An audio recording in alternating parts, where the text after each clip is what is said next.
started. As people join us, they can just run and catch up. My name is Marcia Connett. I am the regional consultant here in the southeastern corner of Wisconsin, and I want to welcome you to Accommodations 101, sponsored by Wisconsin Literacy. Wisconsin Literacy is a nonprofit statewide coalition of 70 literacy agencies. We strengthen literacy statewide through expert training, personalized consultation, health literacy, workforce connections, and advocacy. And I am very excited to also introduce Anna Beer, who is the Northeast Regional Consultant, and she's back there manning the controls. She'll also be watching the chat box. So if you have questions during the presentation, type them in the chat box. We'll save them to the end and then answer them then. But we don't want you to forget, so feel free to put them in whenever you're ready. And I am very happy to introduce our two speakers.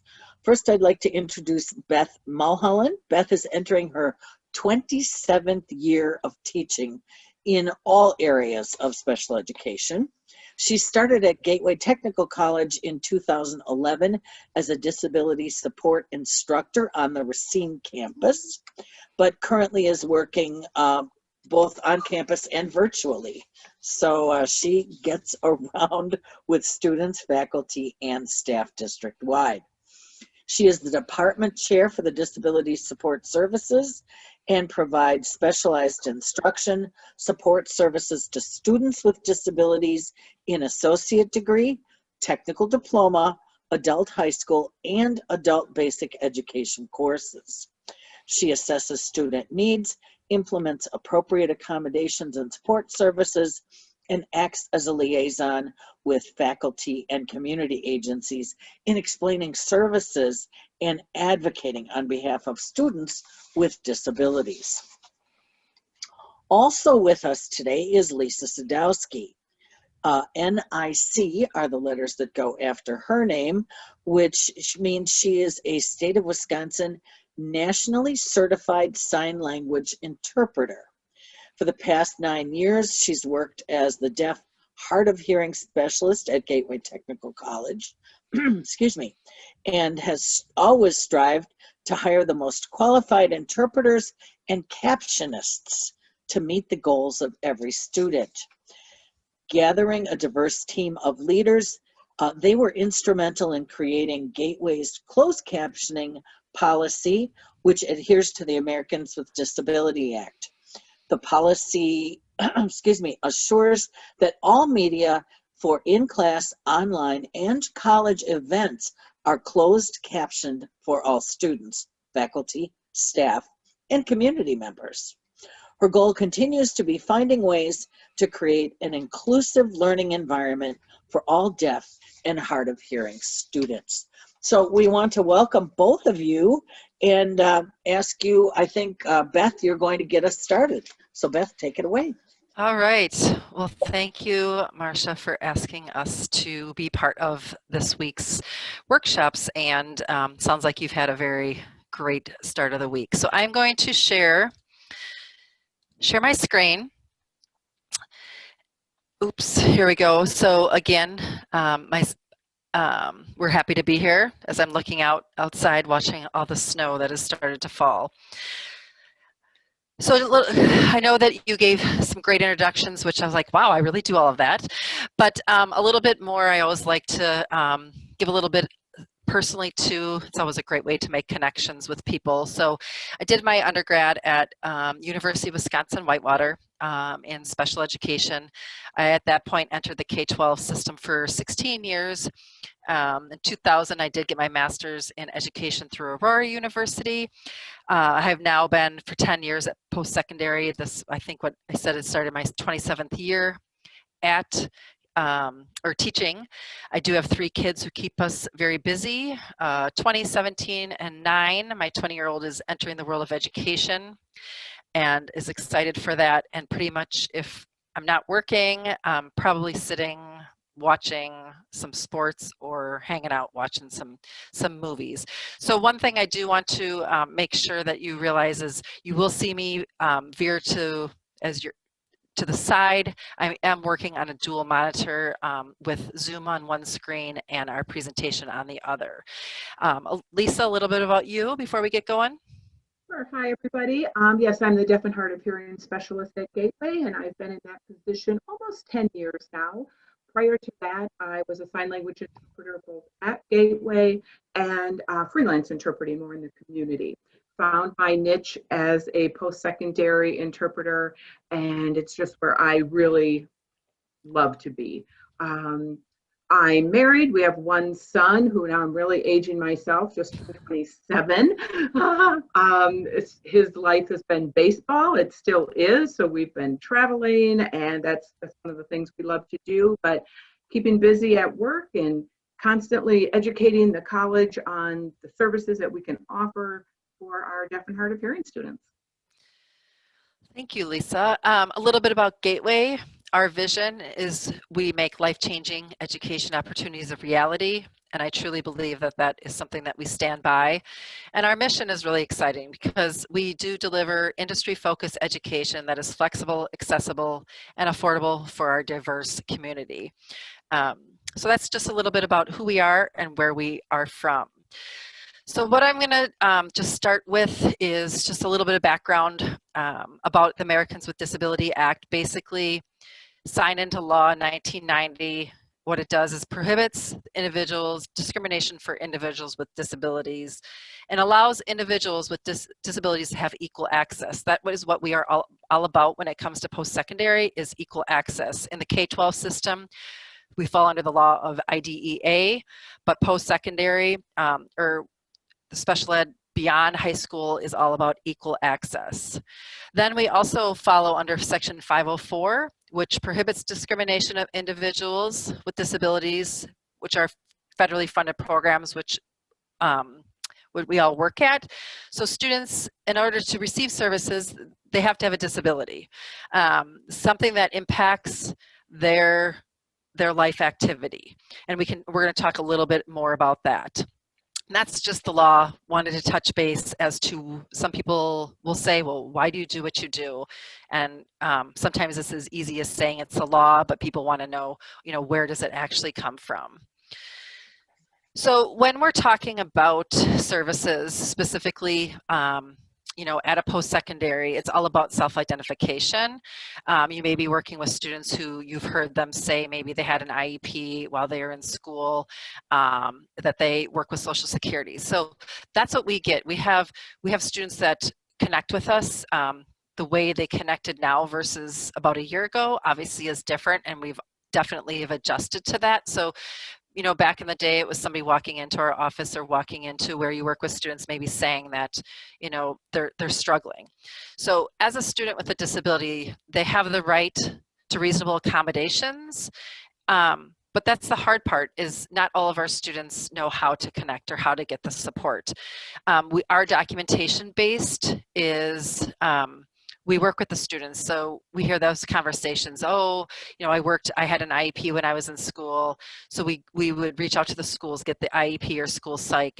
A student may just had a 504 in school, which you would see a lot of students maybe with medication, health issues. Medical documentation, which we're seeing at post-secondary, is probably the primary. You have somebody with in today's world, mental health. This is where Lisa would also get her audiogram. And we also work with just the self-report with students as to what's going on. How is your disability impacting your ability to learn? What barriers do you have? And that's what accommodations are all about. It's breaking down those barriers so we can level the playing field. You can tell my little sports, I bring in some sports analogies with things. And then specifically, what we do is we do put it's called an accommodation plan together. So once we've, the students have connected with our office, they have provided us with documentation with their reporting. We sit down and talk about what's a reasonable accommodation, what is going to help you be successful in the classroom, and then an actual accommodation plan is sent out to the instructor. the big important piece is that we ensure access, which is the law, but we don't ensure success. Sometimes we have people feel that when they get that plan, or they know that our office is working with the student, that they have that pressure that the student has to pass the class, has to be successful. Of course, that is our ultimate goal. Our goal is for our students to be successful in the real world. We want to teach them tools. We want to introduce them to technology that they will use in the workplace, in their daily life. So we make sure that they have the ability to hear what's going on in class, have an interpreter, have technology so they can read at a different reading level, but we don't ensure success. So we make sure that they have the tools, but then it is ultimately up to them to make sure that they are successful. So that's kind of how students get connected. Students and the general public walk in also as to what's Gateway about. So these are the things that we talk about. Just some best practices as to effective communication. That is a tool that we work with our students on a daily basis. Knowing how to communicate, whether it's through technology, whether it's utilizing an interpreter. We want and encourage students, and sometimes we have to practice that. I always make the connection of what we do here maybe in the classroom is how does that look like on the job? How does that look like in the real world? So if you can't communicate, it's a huge barrier for our students. So then, so we work on that. An accommodation plan, again, specific, to us, just is providing guidance about what is appropriate for an accommodation. And the big piece is that anything that we share out about a student and a disability, which we don't specifically tell you to share what the disability is, but that accommodation plan is confidential. And that's where probably some of our issues come in, as people figure an email, well, what does that mean? I can't, we don't encourage, we tell our faculty, you can't go, hey, so-and-so, you have an accommodation plan. We can't do that. We have to have, back at the instructors as to a confidential conversation with the student about it. Technology, it is the biggest thing, especially for this past year, as so much has gone virtual. It offers equal opportunities for our students. I can remember when I started teaching 27 years ago, the technology that we have now, we all have, look at, I'm using my virtual background, we all have a cell phone, the student, iPads, things like that. It has allowed our students equal access tremendously. A welcoming climate, it doesn't matter whether particularly in our college, it's walking into student services, walking into a classroom, or as you're working with students through literacy programs, having that welcoming climate. Our students with disabilities have been told the things they can't do for years. They're intimidated, they're scared to ask for help. So all it sometimes is really, sometimes what it takes, and now with the mask, I really feel sometimes that impedes it, is, the simple smile and the how can I help you? And then allowing the student to feel like, okay, this is a safe place that I can talk about what I need help on. And then questions. Anytime you the provider of the education, the support, if you don't know, you need to ask. And what we tell our faculty, our people in student services, is, ask the student. Say, how can I help you? It's okay to ask a student to repeat themselves if they have a language barrier. And if you don't understand how they can support, they're the best person. Often they'll come back to us, Lisa and I as experts, is that, how do I work with a deaf and a deaf student? How do I work with somebody who doesn't hear quite as well? But really, the students themselves, the people we're working with, they know what works, and they're the best reference for that. Tips for teaching and access online. Again, most of us have been forced into communicating with and working with our students, working via the technology, it's really important to allow students to learn different ways. It's allowed to allow them to communicate in more than one way, and also demonstrate what you've learned, what they've learned. My big question to people are, what is your outcome of your assessment? What do you want to know? So if the student has a disability in, you know, in reading, what are different ways than putting a 50-question test, even with us providing like extended time or for them to read it? What's another way that you know? I hear that weekly from an instructor. Hey, in class, the student, you know, participates in class, but when it comes to my tests, you know, they bomb it. And I know they know it. So then we talk through that. Well, what's another way that you can figure out what they know? What's another way to assess? And that's what we're here for, you know, to communicate, allow students to email if their communication is issue, you know, we have through our emails, we have the IMs. There's so many different ways.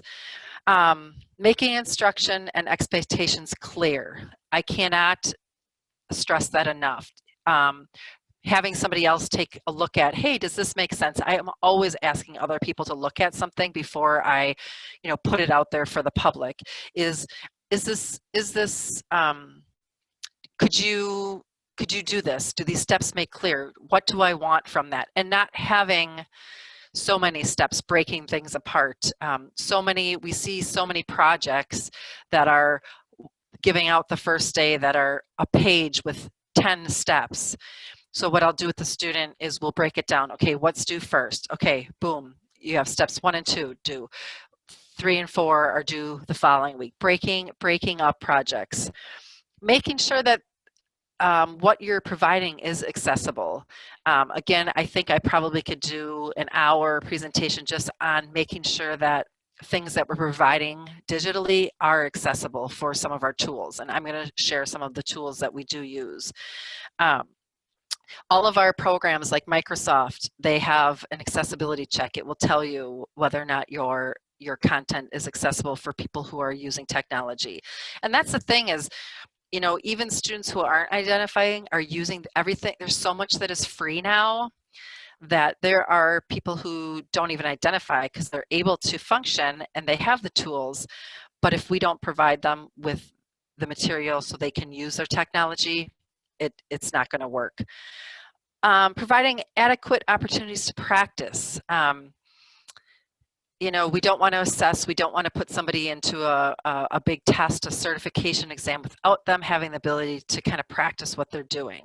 Providing practice, and then I think even more importantly is providing feedback. My biggest pet peeve is when we provide assessments for students, but then there's no feedback on that. It's like, to me, it's like, what's the purpose of the assessment? If you want them to learn something and you're assessing on them, if you aren't giving them feedback, they don't know what they learned. They don't know what they know. And that's just my, something that when I work with my colleagues, it's something as a mom, when I watch my kids going through school, and I've asked that. It's like, if you're gonna assess, provide the feedback and make sure that they have enough time to prepare for that. So the big piece is, when it comes to accommodations, is assistive technology. Assistive technology is by far the biggest progress that's made since I started in education. And like I said, there's so much out there right now that is free. And that is, it's amazing. We have specifically, have a lot of these tools on campus, and that's one of the big things is that we're making sure that students have access, because not everybody can get on campus. We aren't allowing as many people on campus, things like that. So assistive technology, the definition is software, hardware, technology, devices that allow students with disabilities to access and create information electronically. So screen readers, text to speech, voice to text, and alternative format. So screen readers, for example, here at Gateway, a screen reader is, and I don't know if this is in the way, screen reader would be something that somebody who's blind, a screen reader, that's exactly what it does. is it will read what is on the computer screen for the student so they can access that program. And every now and again, I just ran into this where there's a program that a course is using and a screen reader doesn't work. My first question was, how old is the program? Well, it's dated, so that's probably the reason why it doesn't work. We have at Gateway Snap and Read and Co-Writer are extensions that we can add through through the Gateway credentials.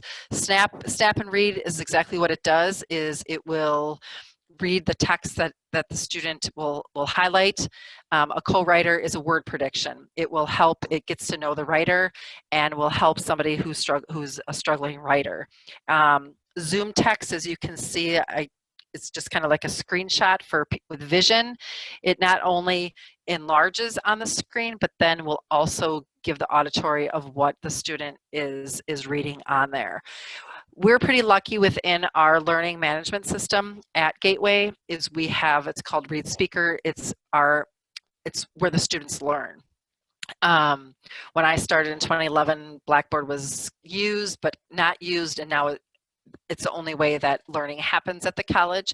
And we're really fortunate that the college is committed to accessibility, because every aspect of Blackboard is accessible through Read Speaker. I'm actually going to give you a little example.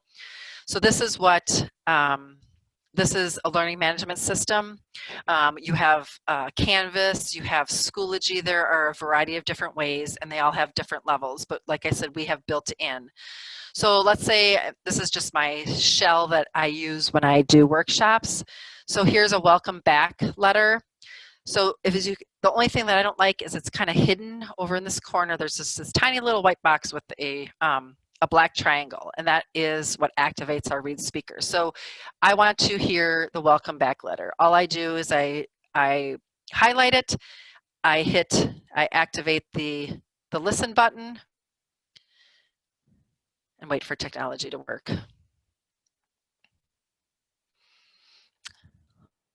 Welcome back. Posted on Monday, March 23rd, 2020, 9 hours 36 minutes and 45 seconds p.m. CDT. August 2019.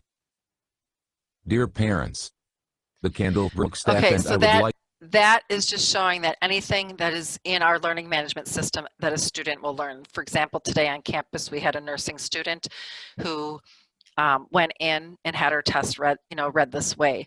There's some of the other features are for vision within there. Posted on. Popped. Is I can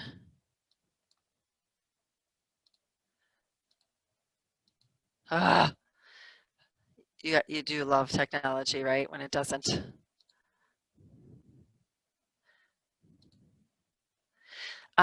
For vision, I can highlight different colors. Different colors matter for a lot of our students. Will tell you that they can see things better with a red background. They can see better if it's highlighted in blue. You can take it off. There are students who maybe have attention deficit for focus. They don't want to hear it, but as you saw, as I did this, it would it highlighted. So there's different colors and a lot of. Welcome back. Posted on Monday, and then March you can 23rd, 2020, 9 hours 36 minutes and 45 seconds. I added the feature of vision that you can add for our low vision, that they can make it as big as they want, and that it highlights different pieces. And there are some that will actually turn the volume off just for the focus part. So we're really lucky with this, but also just because it's here, a very similar program you would find on the internet. You honestly, when we get to the end, I'm going to get you to Lisa here soon.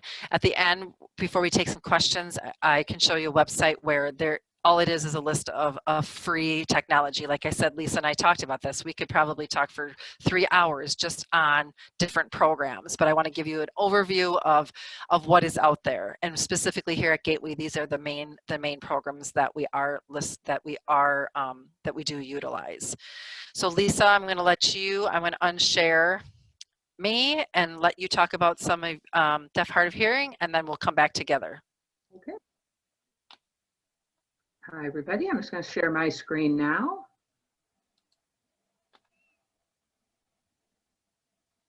Okay. Move all of this around. Great. So first of all, again, thank you so much for letting me be a part of your event today. What I would really like to do is share about closed captioning, let you know what Gateway has done since we put our policy into place in 2017.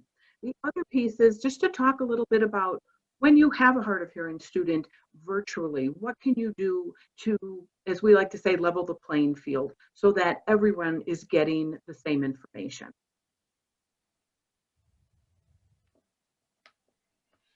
Okay. There we go. There we go. So exactly what is closed captioning? I have to move this again. Sorry, you guys. So captioning is the ability to display the speaker's exact words with correct spelling, punctuation, and grammar that you see on a video or other media. The important piece is when we're following ADA, we are requiring 99% accuracy. So there's that school of thought of how much is good enough. And we'll talk a little bit about that as we go on. So you'll see two types of captions. There's closed caption, which is the option to turn on and off the CC button. Now, mostly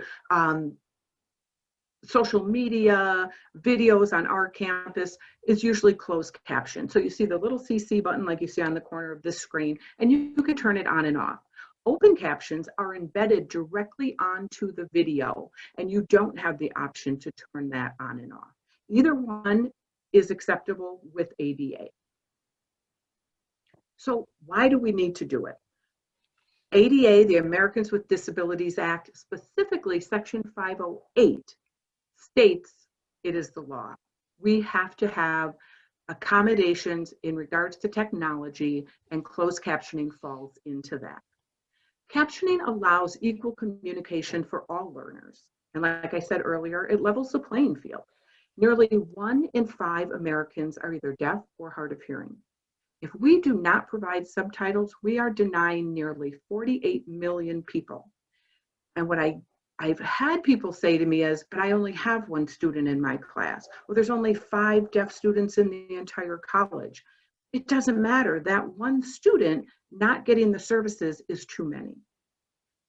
And it's assumed, especially at a post-secondary setting, because the ADA is the law, that the videos are captioned. So you will find hard of hearing students now, especially that we are on virtual, don't feel they need to disclose because they assume what they're going to be seeing will have captions. Now we know that's not the case, and it has taken a long time to get where we are. So I just encourage everyone to think now and start considering where you could add captions, because you don't always know who's in your class. What's going on? Then we talk about wrong captions. If we think it's good enough, I'm going to just do enough to put it out there, but I'm not going to correct it, it increases the mental burden for that person that's trying to watch those captions. They're missing punctuation, grammar, spelling. If the captions aren't displayed correctly and they're going by too fast and the person can't read it, again, it's very stressful. If we don't provide an equitable access to your learning material, your student's losing out. We want to make sure everyone has access to the same information. And it can cause confusion and misunderstanding. And I'm sure everyone has seen captions come across that are wrong. Usually we can laugh about it, but sometimes it's really serious, and we need to make sure that those captions are correct.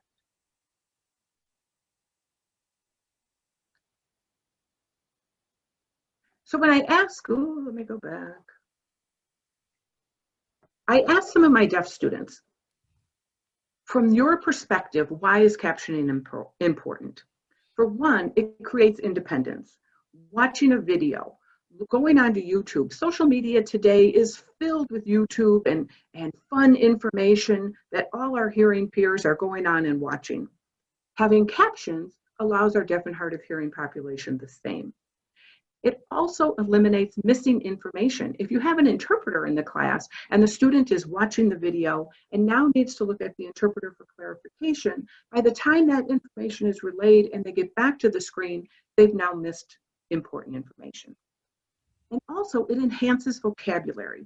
There is not a sign for every English word.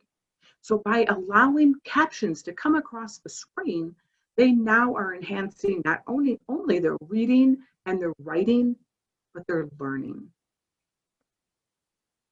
For a hard of hearing and hearing perspective, and I think the important piece is it usually falls under, oh, you're the deaf and hard of hearing department, that's why we have to do captioning. It is not only for deaf and hard of hearing, it also helps the hearing students. So for example, it allows missed words to be recognized and clarified. English language learners benefit from seeing the words on the screen where they're like, oh, that's right, the teacher mentioned that. Now I actually see it in a sentence and how the word is spelled and can put it into context. And stress is lessened. Right now, we have students that are stressed just because of our new learning style. They no longer have to worry about what they're missing. They can sit and actually watch the video and not worry about what didn't I get. So captions help everyone, not only those with hearing loss. Then we have live captioning. And I have to say, I'm so excited with what we're seeing here today down at the bottom of the screen, but we'll get to that in a minute as well. But what we often offer at Gateway are two options. We have C-Print and we have CART. C-Print is similar to an interpreter in a classroom, or today they can call in on Zoom and start captioning live. The difference with C-Print is it's not word for word, but it's kind of a summary of what's being said. The nice thing is that our students can save that information for their notes. CART is what Gateway uses for our large events. For example, we just celebrated Martin Luther King Day. Normally that event is held in our auditorium and we have live captions word for word going on the screen. It's similar to what a court reporter would do. These are used at all of our live events, whether it's a workshop, a community event. And the important piece is when we have people coming from the community, we're not asking them to let us know if they have hearing loss. Okay, then we'll offer the accommodation. We're saying you're important enough to come to your son or daughter's graduation, sit in the auditorium, and be able to understand what's going on. So we offer live captioning at all of those events. The different captioning options that we have currently, for example, many of you are familiar, obviously, today with Zoom. There's also Loom. You can record your lecture, your classroom information, and usually within an hour, it will come back to you from Zoom with automatic captions. What I want to stress to everyone is if you are using it, and it's wonderful, but check for corrections. Is it giving you the vocabulary that you taught in class that that student might need for a test or to write a report on, whatever it might be? Another thing, especially at Gateway, we have Beth and I, our supervisors, Dr. Tammy Summers. It's T-A-M-M-I. If that comes across as T-A-M-M-Y, it's not acceptable. We need to go in and make those changes. And you can do that very easily with Zoom.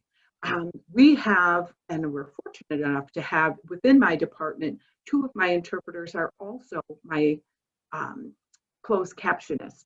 So they will take your videos and correct them for you if the instructor doesn't have time. We're always encouraging, use the robotic captions, go in and tweak it. But if you don't have time, please let us do it for you. And I believe what's happening right now, what you see on the screen, is the new Zoom live captioning.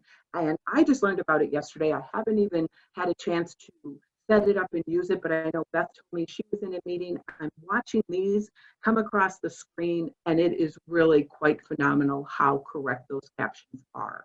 And again, that's what I was saying. sometimes you have to decide what is good enough.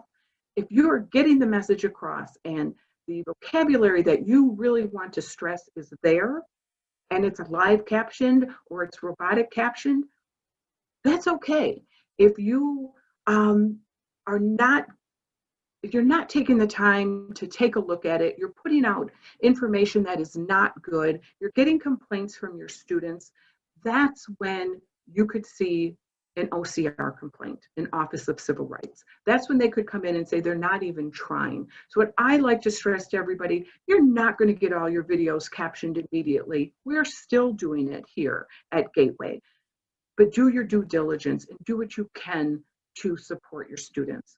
Google Hangouts Meet, another phenomenal way. If you're going to meet with a student one-on-one, maybe you want to have a conference with them, they're struggling in class and you want to chat with them. A Google Hangouts Meet, all you do is hit the CC button. It will even differentiate who is doing the speaking. Google Slides, many instructors are using that now, where you can automatically caption live while you're doing a presentation. So the technology is out there.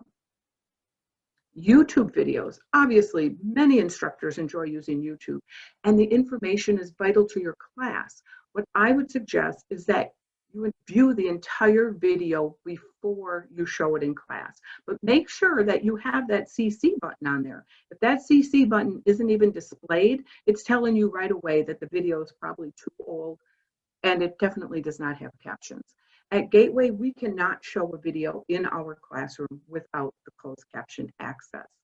If it's not your video, you can contact the creator. And I just did this with, maybe less than a week ago with our criminal justice department. She had a great video. It just met with the curriculum she was teaching, but it wasn't captioned.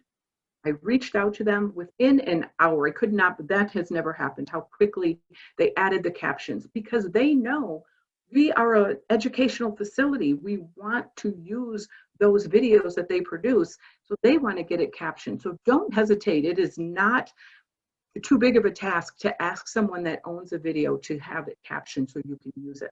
And if it's your own video, you can simply follow the YouTube steps and add your own add your own captions and then make the corrections. So again, captioning helps everyone. So I encourage you, start now. If you're doing a class, hit that CC button, show those videos with captions. You're going to get some pushback. I don't like to see the captions going on across the screen. My reply to that is, get over it. You won't see them after a while. Just show them. Look for the closed captioning symbol before you buy or share videos.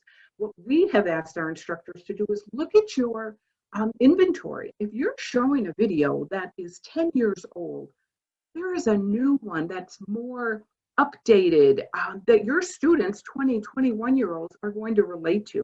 So go ahead and remove those from your inventory and get videos that are already captioned.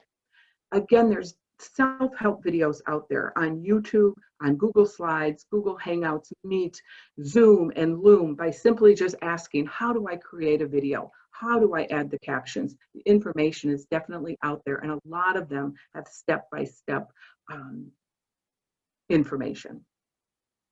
So lastly, I just want to talk quickly about communicating with a hard of hearing student. When you can, face the student directly, preferably in a small space. We have learning success centers at Gateway where our students come to meet with us. It is not conducive to a hard of hearing student. The ceilings are high. It's very difficult, especially not right now, but when we have a lot of students and activity going on. So I usually take them into a study room or to an office to chat. Don't be offended if the student asks you to repeat what you just said, and vice versa. Sometimes the speech of a hard of hearing student is difficult to understand, and they know that. So never hesitate to ask them to repeat. Don't over enunciate your words. Just talk clearly and at a normal pace. But be aware of noise level. Hard of hearing students may be sensitive to the environment around them. They may be looking at you, but then you notice them looking away. It's just because they have heard something that maybe they're not sure what it is. If a siren just went by, repeat what you just said, because they're probably not going to ask you to, but just take that initiative to say it again. And of course, today's biggest challenge is the mask. Both deaf and hard of hearing students rely on lip reading and facial expressions. That is how they communicate. And only 30% of the English language is even visible on the lips. So you should never use it solely. For example, if you ask a hard of hearing student, are you able to read my lips? They're going to say, oh, yes, no problem. And you'll even get some deaf students to say that. And yes, they can. They can pick out certain words, but I promise you the important information is going to be missed. So to advocate and be their support person, say to them, great, I'm glad you can read my lips, but I'm also going to write down some important information to make sure you don't miss it. But now back to the mask, it's muffling what's already difficult for them. So we have done a lot of research. We have tried, I think we're on our third one right now, and I don't know where I'm at with time, so I'll just quick click on it. Well, you know what? It's at the end. We'll do it later.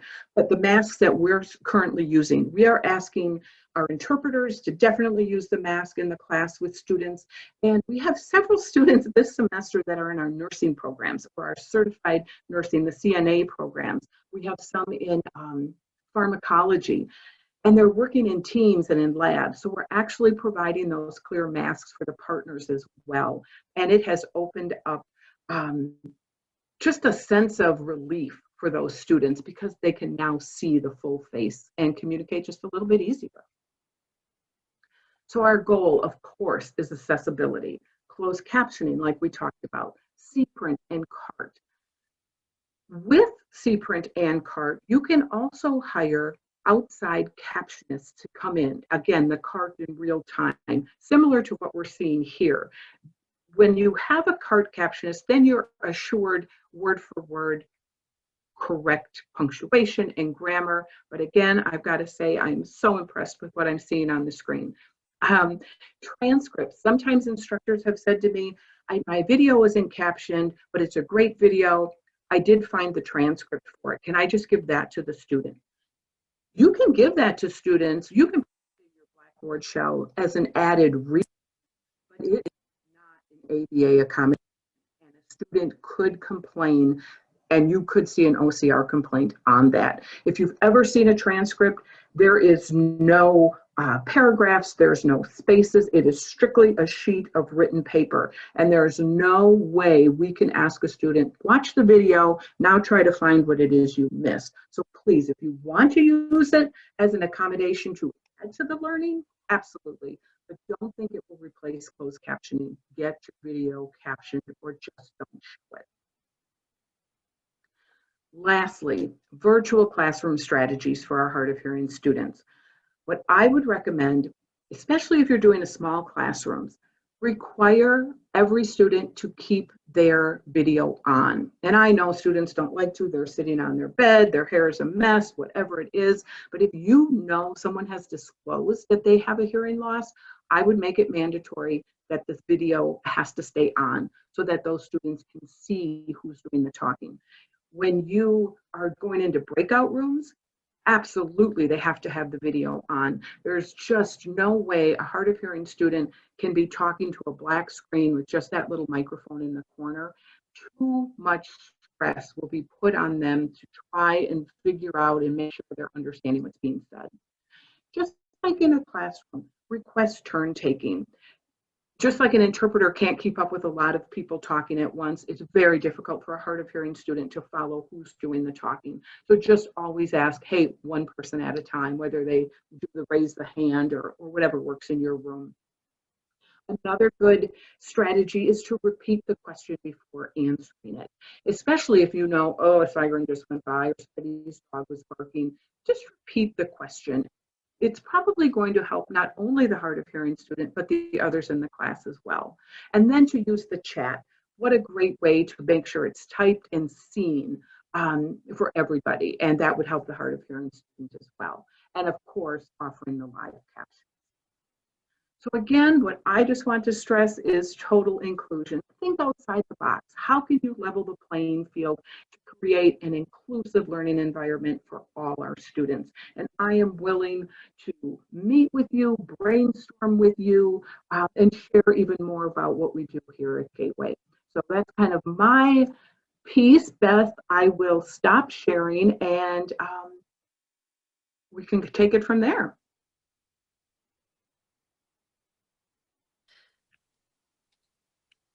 Yes.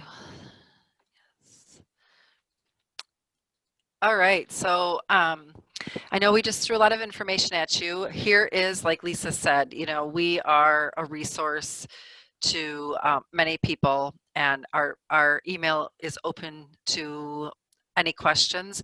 They're here, our reference sheet are different places that we did pull stuff from. I do want to note this assistive technology one. If you would click on that, and I know I talked to Marcia that they're going to be sharing this out. Here is free or low cost assistive technology. I mean, if you Google it, you could probably find 100 different like colleges or nonprofit or lots of different places that have compiled, and all you would do is click into like reading literacy support, and it's going to tell you here are all the different, whether they're apps, whether they're extensions, whether they're just something you can pull up on the internet, but it explains the feature. So that is huge. Lisa, I'm going to pull up your Clear Mask one. Yes, please. And if you do Google it, if you put in Clear Mask or the Clear Mask, it'll come up a different site. So just make sure, whatever, I can't read it here, but the Clear Mask. Yes. So this is what we are using. They also have a medical version, which we have already got on order. There's actually, they're on back order, so we're hope to get them before our students go into clinicals. But I know it looks a little strange, and you got the styrofoam or the foam on your chin, but it's working really well, and the students find it very, very helpful. And I know, Beth, you even saw another one. They're changing them all the time, and better ones are coming out. So I would just research it and see what Ford is going to start manufacturing N95 Clear masks. They just unveiled that yesterday. So here's just a few other resources that we did find. The other thing is, I'm going to, Lisa, do you have your email? I was just going to pull up, I said I wasn't going to, hang on. I probably shouldn't pull up my email because I don't know what's on there. I was going to show the Google chat. The Google Hangout? Google Hangout. Yeah, I can't do that because who knows what's in my email. Sorry. I can maybe try to find it. So the big piece, though, is we do want to take some questions. I did try to pop in. Now, the one piece is the Zoom, as you see at the bottom, the captioning, that literally came out yesterday. And Anna, you're the one that, if you can pop in, you set that up right from the get-go. Because I know that was a question. And I'm not sure about the timeline. This is Anna. I'm not sure about the timeline. We have been using live transcript from Zoom for several weeks. And so it's possible that this is updated technology that Zoom has added. But we have found that it's pretty good. And that, yes, they do corrections throughout there. Yesterday, one of our presenters said when he said Wisconsin, it typed whiskey and then corrected it to Wisconsin. So it's not, 100%, and it could be distracting. Yes, I hear your point, Lisa, that if somebody's trying to read along and follow what you're saying, that, it's not perfect by any means. However, for us, really darn good. For us to not have a staff person who's qualified to be typing along and doing the captioning as we do something like this, we have found that this has been really appreciated at our conference this week. The way that we do it, I'm not sure. I'm just going to talk you through it because I don't know that I can share. If I share my screen, Yeah. you're not going to see my See it. controls from Zoom. But when you're running a webinar or a meeting in Zoom, if you hover at the bottom of your screen, your controls come out where it tells you you can mute yourself, start your video, you can see the list of participants. Mine shows live transcript right in my menu, but if you don't see it there, you can click more. There's 3 dots and more and go there, and it will give you the option for live transcript. And you can either assign it to someone who's on the call. So if you do have somebody that you think would do a better job than the auto transcript, you can assign it to a person to do it, or you can choose to do the auto transcript. Now, before this will pop up in your menu at the bottom, you may have to go to your settings in your main Zoom page and under live transcript, enable that. So to pull the little dot over to enable that setting. And I know it's only the newest version also. So I think that was one of the things that we, on our end, we had to make sure we had the most updated version. And so for any programs, if you want me at some point to go through that with you, please feel free to reach out to me, Anna at wisconsinliteracy.org. I'll type that in the chat, and I'm happy to show you how to set that up on Zoom. I do want to go over, I know we have about 9 more minutes here. Sorry, I know somebody helped with IEP. So IEP is your individualized education program that a student in the K-12 system, if they are in special education, an IEP is written, it's through the process of somebody that's, let me go back. That's one of the big differences between post-secondary and K-12. K-12, I'm a special ed teacher. Lisa's the regular teacher. She can go and say, hey, I have a concern about a student.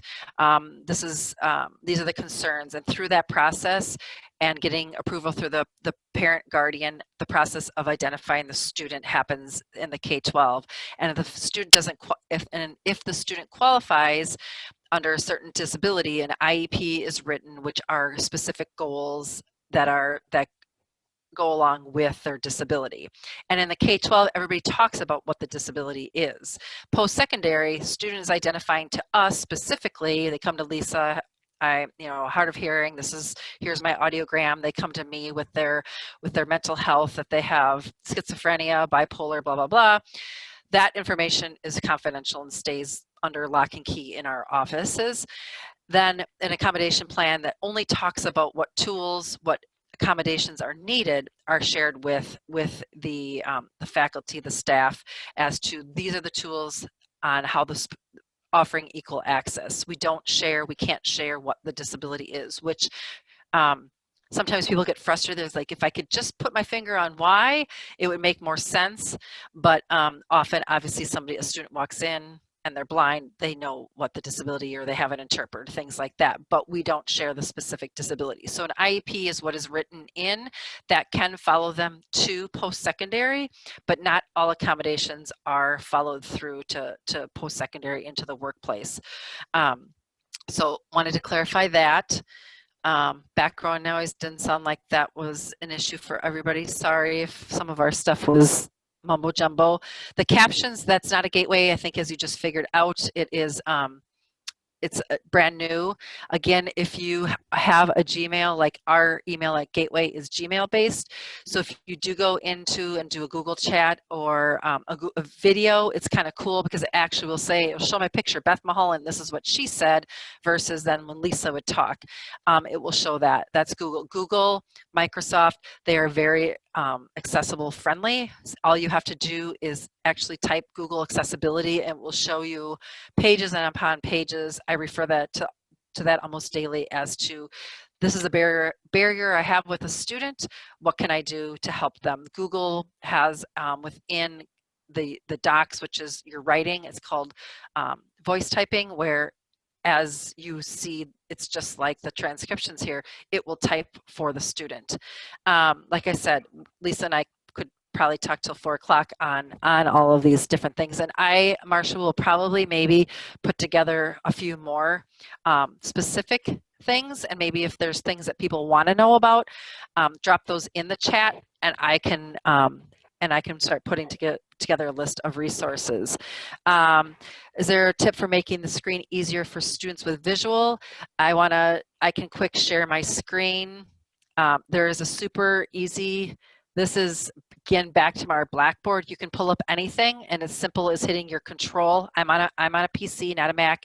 If I hit the control button and the plus, it automatically I played around with it. So let's say it's just wait. So if I hit the plus, the control, the plus, it makes it bigger. Control and the minus, it will take me back down, or then this automatically pops up and we'll reset it back to. So that's something that we have students with visual. Honestly, I also teach them to use, now that I'm getting older, students are using their camera, and then instantly I have a student who kind of scared me that she drove, but she did drive, and if she had to like drop her son off at somebody's house, she would get out, go to the mailbox, take a picture, and enlarge it to make sure, but then she was driving. I'm like, those two things just don't go together, but obviously you have the ability to drive. So that was, I always thought was just kind of a funny. So we talked about captioning on Zoom. So I'm just reading here, English language learner. That would be one of the things, for example, with physical disabilities. English language learner, like we now have that snap and read that actually translates also. We have some nursing students. I have a nursing student who English is their second language.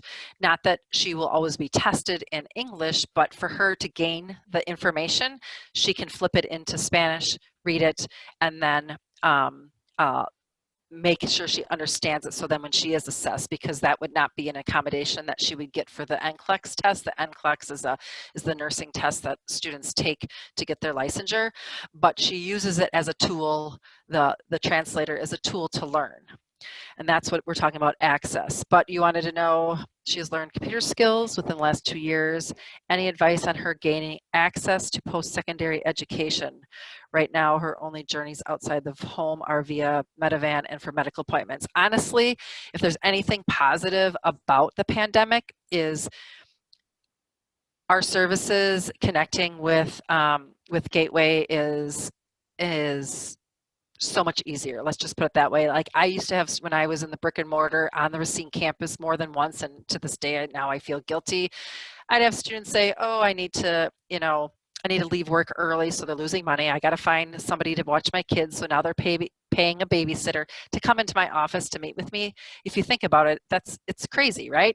Because now all we do is we hop on. I attended a Zoom meeting yesterday off my phone while I was sitting in the car when my husband was at an eye appointment, and that was with the vice president of our college, and it's acceptable now that we just take advantage of the technology.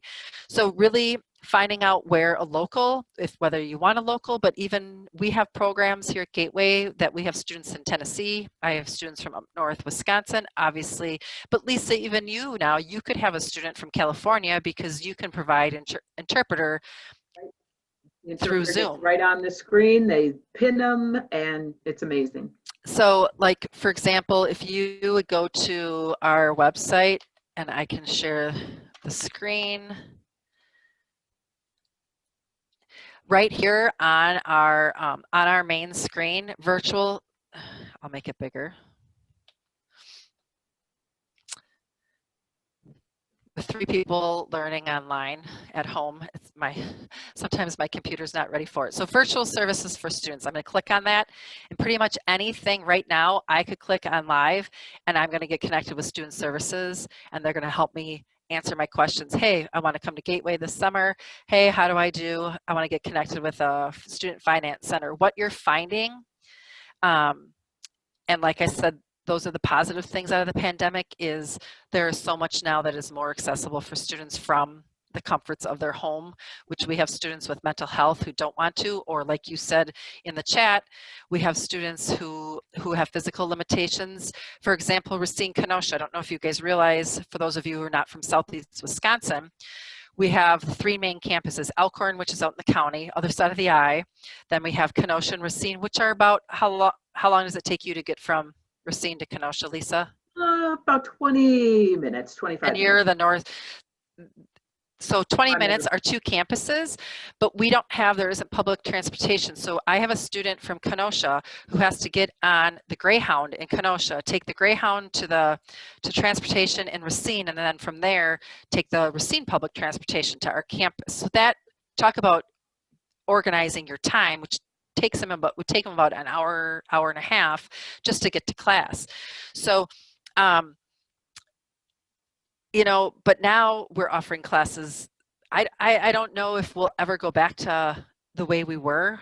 I think we're heading towards a new normal, which means so many more people can now access education. And our ABE, our Adult Basic Education program at Gateway, we have instructors who are 100% virtual working with them. We have programs.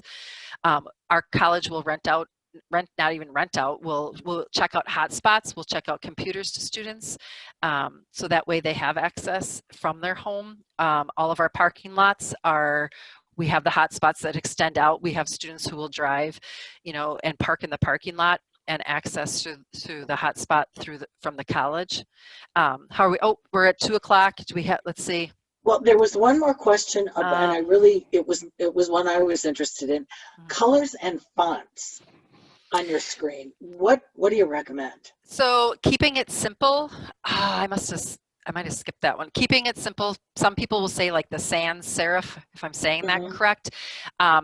Really, a lot of it will specifically come from documentation. For a lot of our vision students, in the documentation, it will say minimum 24 font. They will tell us, the doctor's office, the eye doctor, the physicians will give us, because they've done different tests with the student, and will say, this is the minimum.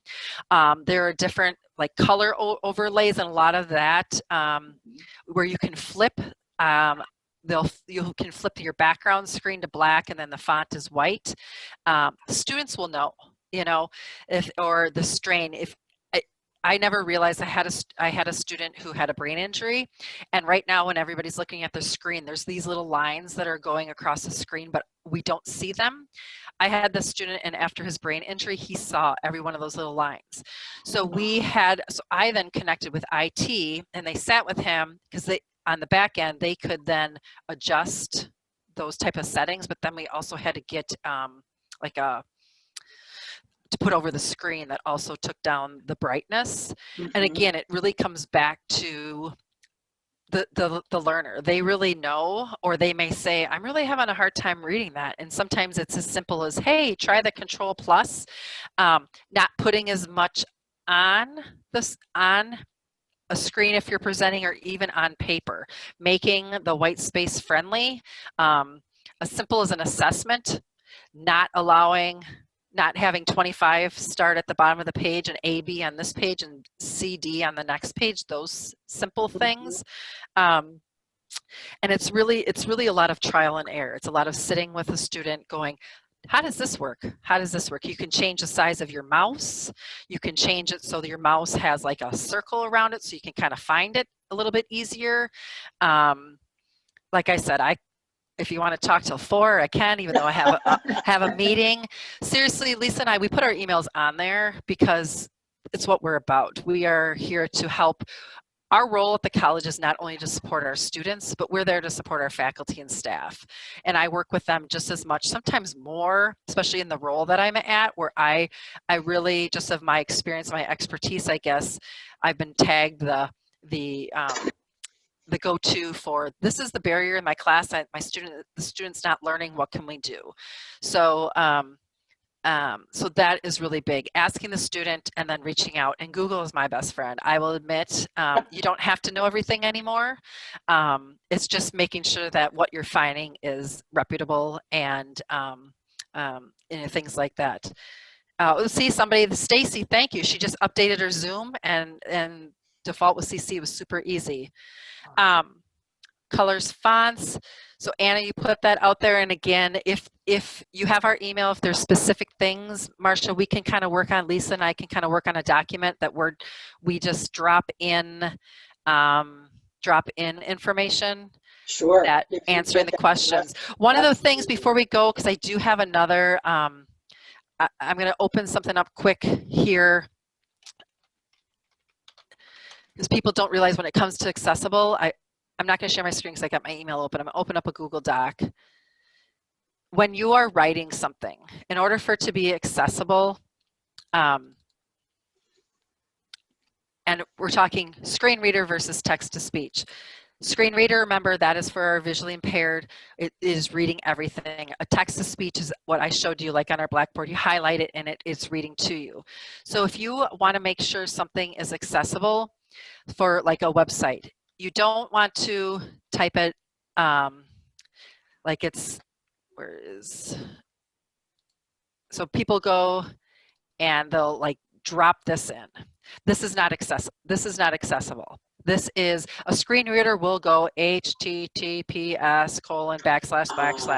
What you want to do is you want to go Gateway Technical College, and I think I briefly touched on it. You highlight it, and if you ever wanted to see this little, it looks like a, it says insert link. You click on that, and that is where you drop your website. So this will take you to it. But this is compliant with accessibility. It's going to take you, and then look at it. It tells me where it's going to take you. So that way, when a student will know, and so those are they're going to both take you to the same thing. This one's not accessible. This one's not compliant, I should say, because of the screen reader. And this is going to let you know. And then when it's blue like that, and you hover over it, it means it's a live link. Mm-hmm. Like I said, food for thought. We can just at some point maybe just do little tricks of you know, something down the road as to simple ways, but that we wanted to give just kind of an overview, people to start thinking about things when you're showing a video.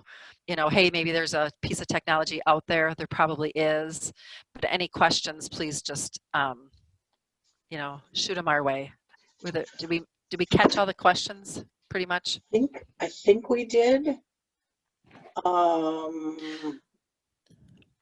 It looks, yeah, I mean, you're getting a lot of kudos, which you definitely deserve. Lisa and Beth, thank you. This really has given all of us a lot of things to be thinking about with our students. And it's not just the visually handicapped or the hard of hearing. Every student appreciates seeing words on a screen or being able to see someone's face when they're talking. Mm-hmm. So it's certainly something we can all benefit from. You know, and one of the things is you guys are working with adult learners who have been struggling readers their whole life. They know that. They don't need you guys to tell them that. Right. And this is Beth jumping up on her soapbox, whether it's reading, whether it's math. If they're 35 and they don't know 8 times 7 wrote, they're not going to know it and you're not going to teach it. So teach them a tool. Today, I couldn't have said that 27 years ago.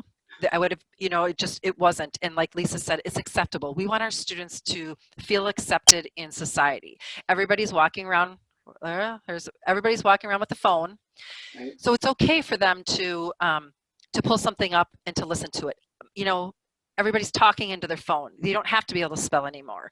So it's teaching them these tools, because those tools then can go into the workplace. The things that the technology that we're teaching our students, we're teaching them for when they get hired, that they have the right also to those tools in the workplace. You know, I've sat in the only doctor's office I've sat in, and then of course I'm always like, ooh, that's cool. I don't see them typing anymore. They're talking into Dragon Naturally Speaking. They have a really high-tech medical one. And I get done with the doctor's office visit and I'll be like, before I leave, let's talk about what you just used, because then of course I bring it back to, it's just who I am. I'm crazy like that. But you know, those are the things. So you're working with struggling learners and they don't know what the is. I have a 9-year-old. I've been telling his teachers for 3 years, I am not going to show him flashcards anymore because he gets mad and upset, and then I'm the mother from hell because I'm like, look at this flashcard. It's not how he learns. When it means something, he will never forget what the was, and you know what I mean? So but then my point to them is you're assessing him on these flashcards. So then he's going to score low. So then you're going to put him in a lowering reading level, and then he's bored and he's not going to show any progress. So you need to figure out what works, and then let's teach them the tools so they can be successful and be. Our role is so people can be successful in a productive citizen. That's the bottom line. So that's my soapbox. It's a great soapbox. And thank you so much for being willing to share in our whole community. I really appreciate that you're open to hearing from anybody on the call today who may have additional questions or be looking for just a chance, like you said, to kind of noodle through some situations. Mm-hmm. So that was great. So I want to thank you both so much for being here.